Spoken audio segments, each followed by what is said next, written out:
Good morning. Welcome to the Auckland Unitarians. My name is Viv Allen and I'm your service leader today. We welcome all of you in our doors, the joyful, the heartbroken, atheists and Christians, Muslims and Jews, straight and gay, lesbian, bisexual, transgender, all who are searching, seeking, looking for more meaning, more service, more love. If this is your first time here, or your 100th and first time, we're glad you're here. Welcome to this opportunity to be together in community, which is a time of joy, comfort, and sometimes challenges. This Unitarian congregation is a place where we come to learn more about being human. We're not here because we've figured out life's questions or because we think we've got it right.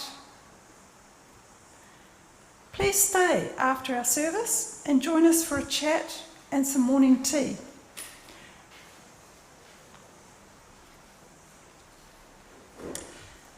After missing your cyclone, Jos and I were sitting in the airport in Melbourne, waiting for our flight back home, catching up on news and emails, when a message from our neighbour across the road popped up on my phone with a photo of a huge tree in our street leaning over our house.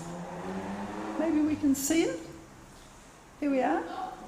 And that's a huge tree, by the way. It's probably we think it's a redwood or a Monterey pine, and it was hanging over 3 houses, including ours, and all 3 of us were on holiday. Our neighbour over across the road was trying to get a council arborist to come and look at it. After many phone calls and fob-offs, probably because everybody was phoning the council about a tree, she managed to have an arborist sent who told her that there wasn't any danger, told her not to worry and left. Well, thankfully, worry she did, and she phoned 111 to escalate the problem as the tree seemed to be still moving. She managed to get another arborist to come who looked at it and said, "Whoa, this needs to come down right now." So within a few hours it had been removed, and we flew back that night, a few hours later, to an intact house, thanks to my neighbour. I've actually got a couple of lovely French wines sitting on my table for her. This event got me thinking more about my relationship with trees, a passionate relationship that's followed me all my life. Now, I apologise for not being more specific about my topic, but I thought if I told you all earlier that my talk would be about trees, that most of you would scarper, thinking that I was going to lecture you. But no, please relax. I'm not going to lecture you or tell you what to do in regards to climate change, as I'm sure we're all very aware of what is needed. No, I'm going to share with you my long, passionate relationship with trees. And I hope that you find something in this talk that touches you or even challenges you, hopefully in a good way. You may note it relates to our Unitarian principle number 7. Respect for the interdependent web of all existence of which we are a part.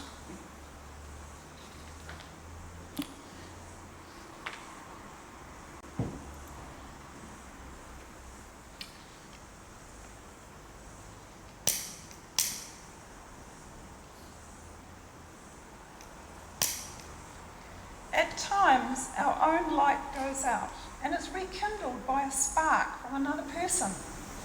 Each of us has cause to think with deep gratitude of those who have lighted the flame within us. Now, if you'd like to have a look at the order of service, you'll notice the covenant. Let's say it together. Together, love is a doctrine of this church.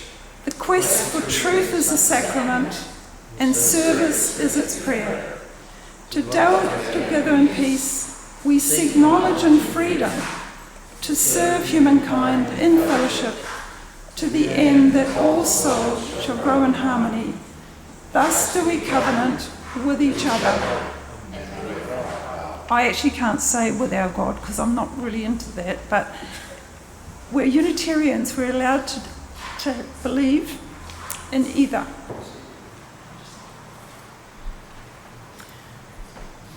Now, we're going to have a song online, but before we play it, it might be a bit hazy, but it has a lot of meaning to a lot of New Zealanders.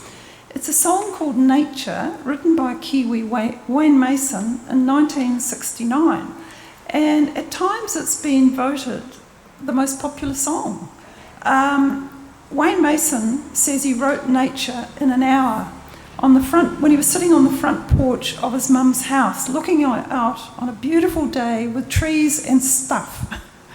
Bees were buzzing, and as Wayne says, my heart was fluttering. He says it was a nice, happy song which I wrote as a 19-year-old. I do sort of cringe a bit at the words, says he now.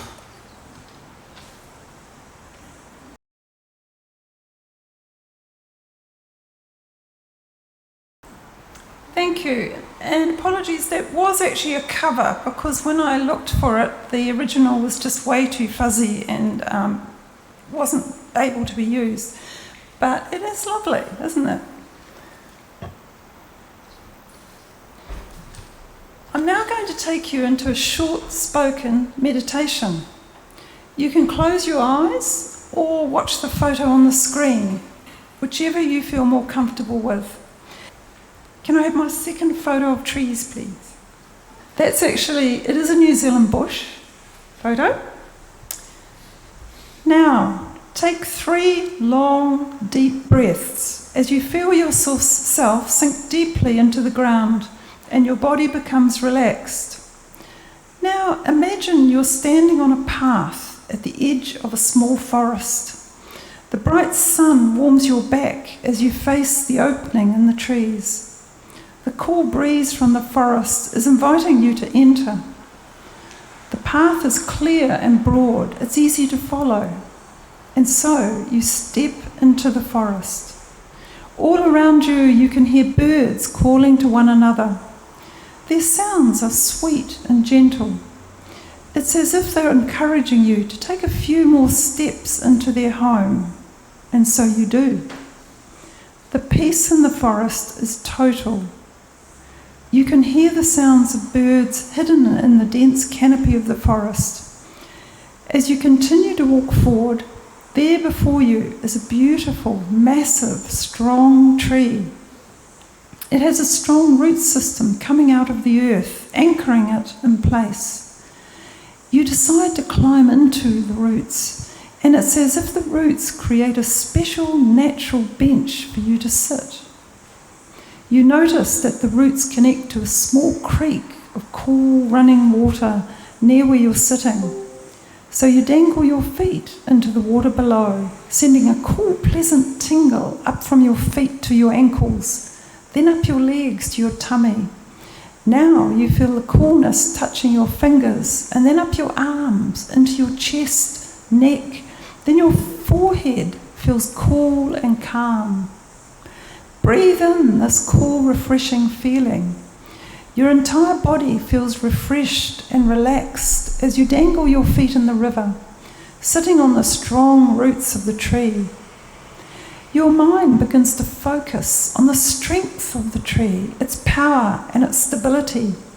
You think about how it's deeply rooted in the ground and how it's connected to the earth.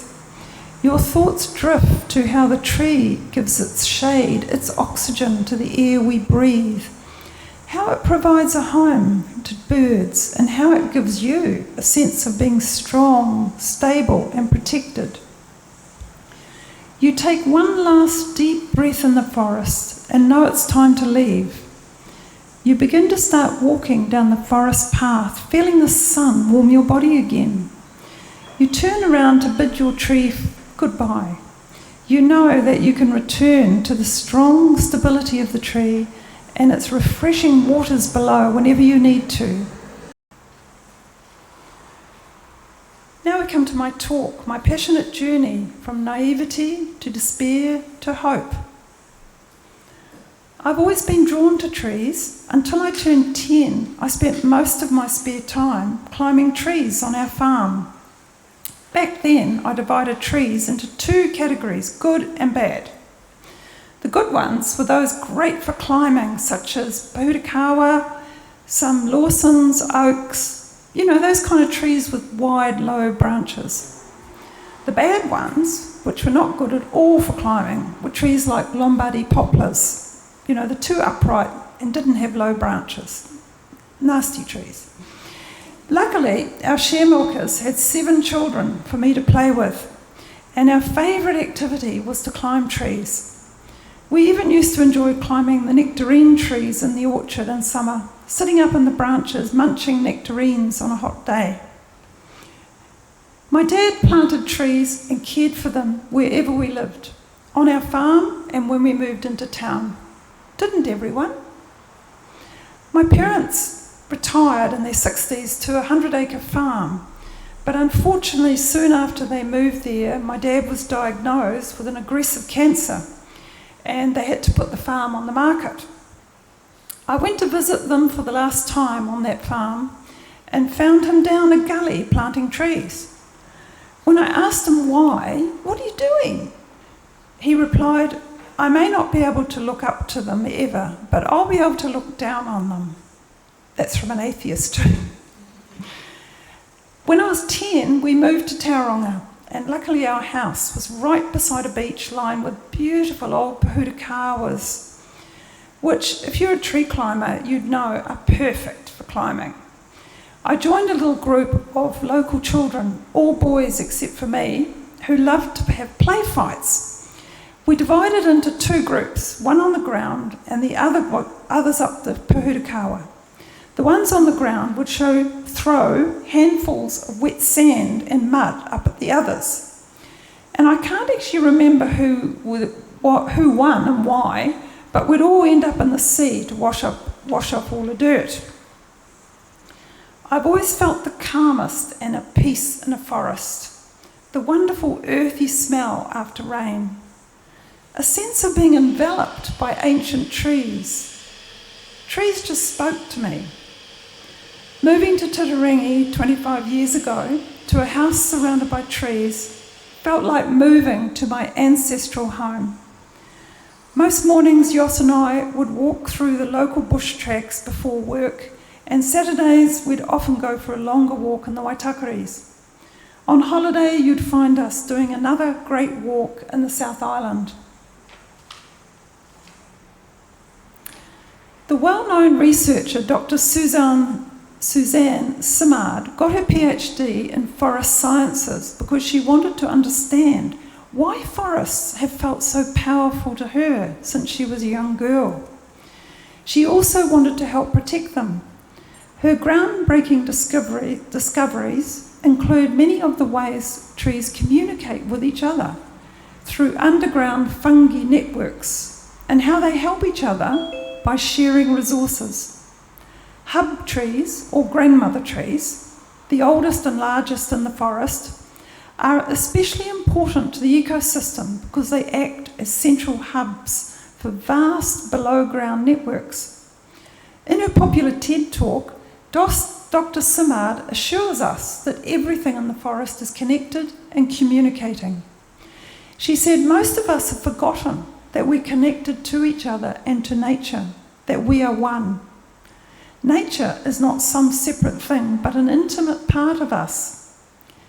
She believes that trees perceive many things in their environment, and it's very likely they're able to feel the presence of humans when we're nearby. Redwoods live 500 to 800 years on average, but many survive for 1,500 years. Giant kauris can live 2,000 years or more. That means we can touch trees today that carry the wisdom of when the Earth was a different planet.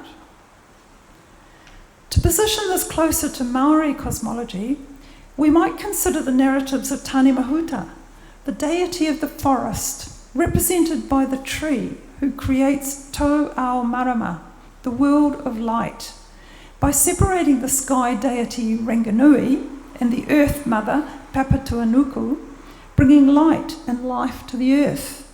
Tane, like the figures of rain, wind and the birds, is an emissary between earth and sky.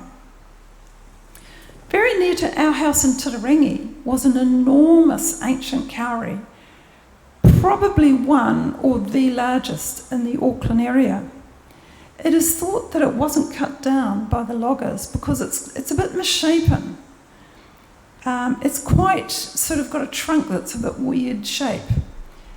Many decades ago, busloads of tourists used to come to view it, but now the exact location of it is hidden and secret, as the locals want to protect it.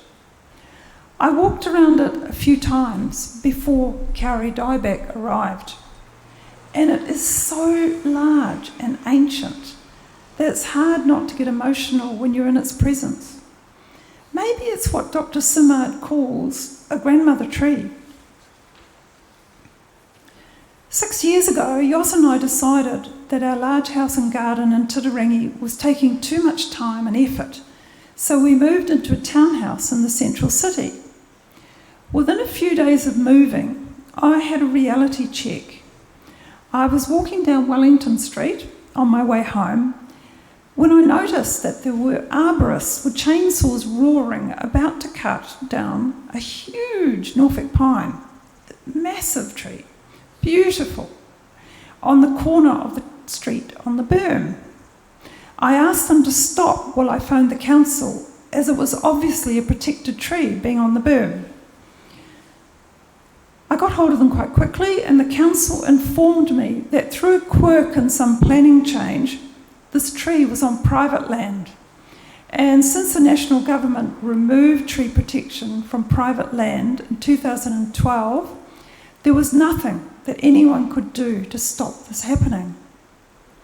I cried all the way home while the chainsaws roared behind me. This tree was magnificent, probably the tallest, most perfect Norfolk pine in central Auckland. Obviously more than 100 years old, it was a landmark. I cried for many days afterwards, every time I passed by the empty space. I waited for the uproar amongst my neighbours, the community, the city. Shouldn't there be some sort of funeral? A mark of respect for all the good work that this tree had done. The shade it had provided the children going to and from the school next door.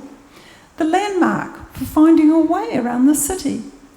All of the deadly gases that it had absorbed, and its help in sucking up water in times of flooding. No, there was deadly silence.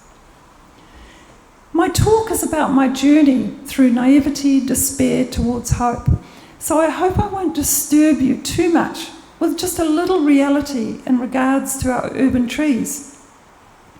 Moving into the city was when I lost my innocence and my naivety. I thought everyone loved trees like I did.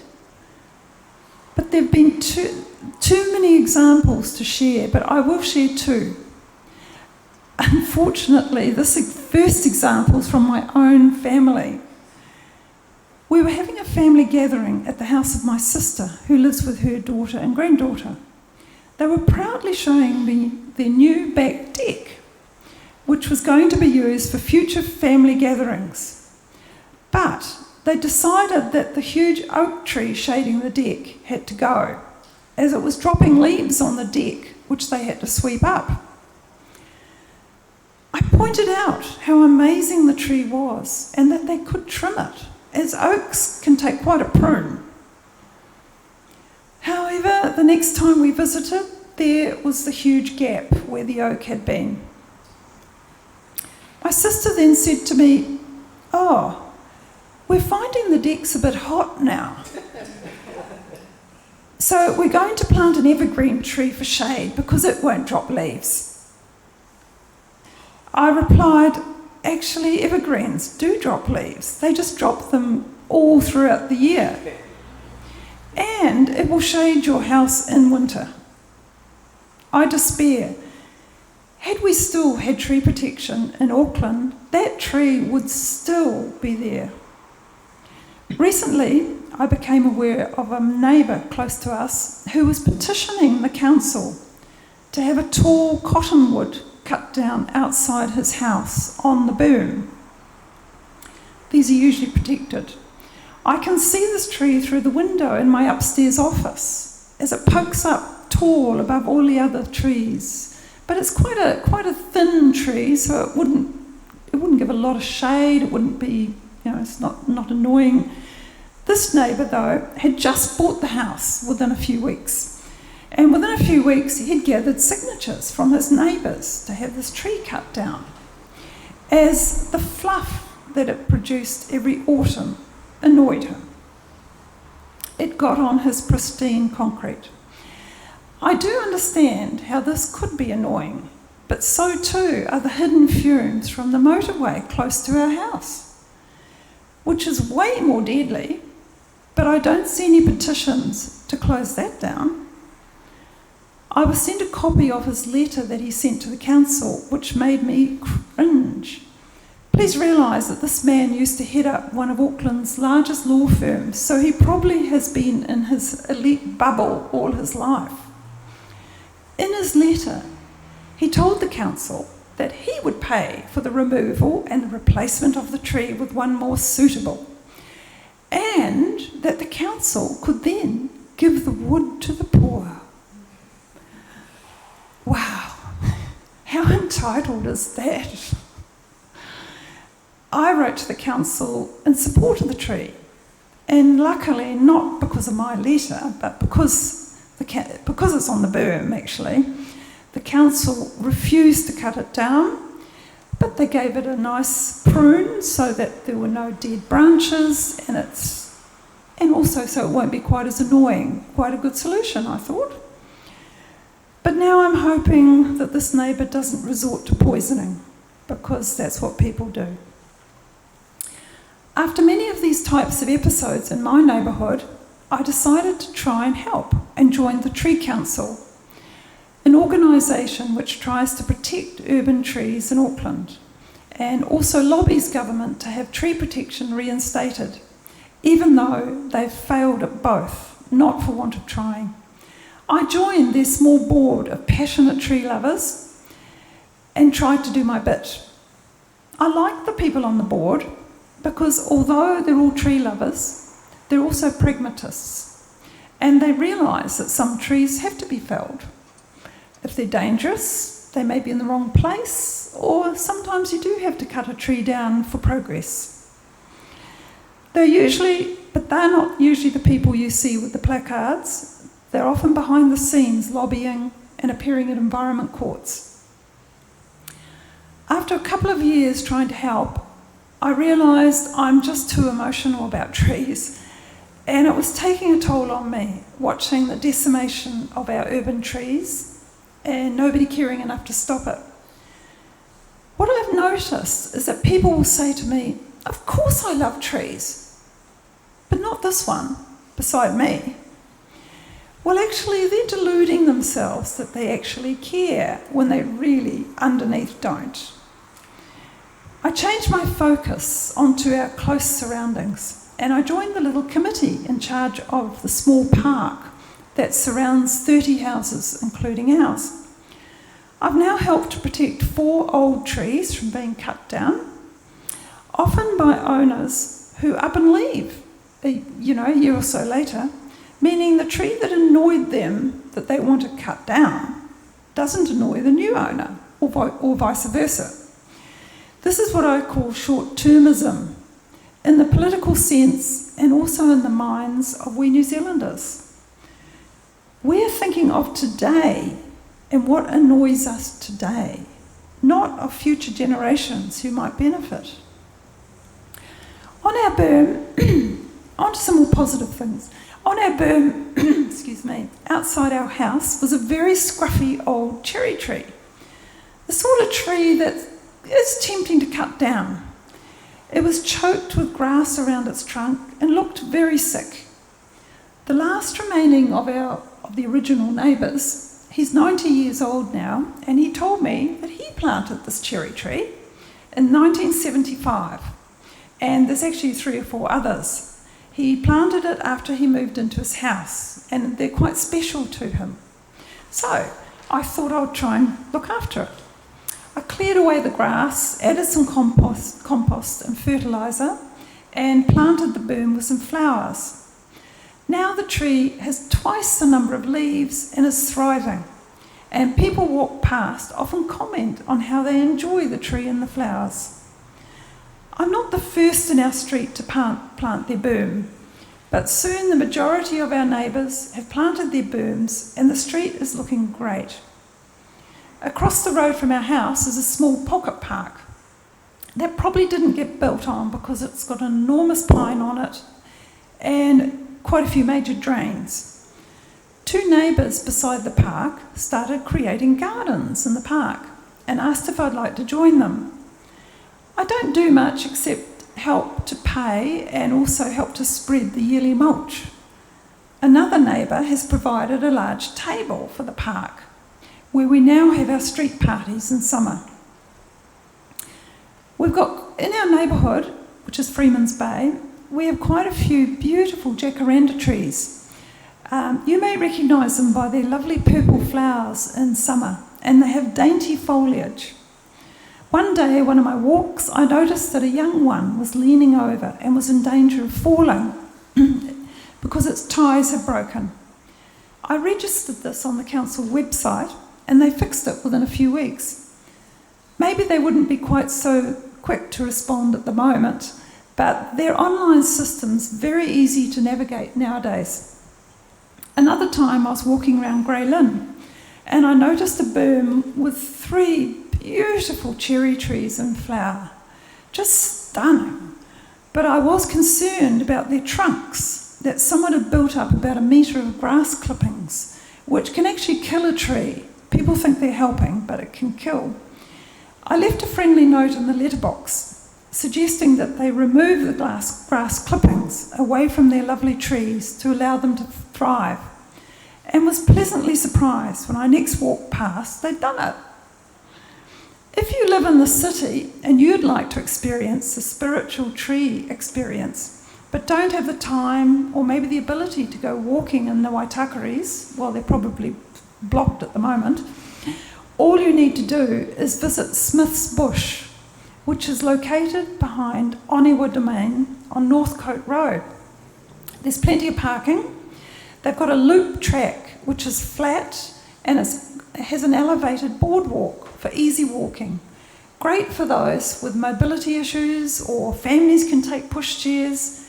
It's not too long. It has plenty of seating to rest and enjoy the birds and the forest. It's stunningly beautiful, right in our midst.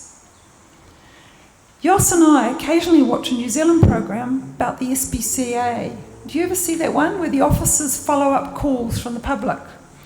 The public might be concerned about an animal being mistreated. The officers go out and visit the animals to check on their welfare, and if they're sick or being abused, they can legally remove the animals or insist that the owners improve their care. The first SPCA originated in the UK in 1824, which is like 200 years, when a group of 22 people met in a coffee house to launch a society to prevent cruelty to animals. One fascinating fact about this meeting, that's why Google is wonderful, isn't it? Is that it included the MP William Wilberforce, who campaigned to end slavery, and after that he turned his attention to the plight of animals.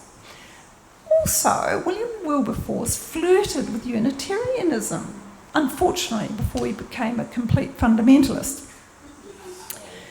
Pity. At that time, in 1824, compassion for animals was regarded as quite strange. Most people thought that animals were commodities used to supply food, transport, or sport for people. In its early years, the Society's major campaign was to win the hearts and minds of the general public and to change people's indifference to animal cruelty. I'm hoping that the recent rain and cyclone devastation will be the impetus for a culture change regarding our environment, but especially our trees. I'd like to see an SPCE, Society for the Protection and Care for the Environment, with officers that immediately go to the rescue of the environment and our trees, with legislation behind them. Imagine that.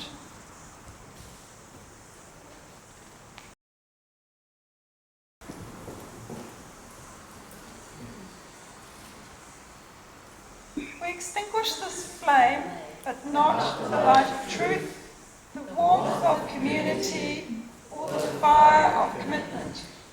These we carry in our hearts until we are together again.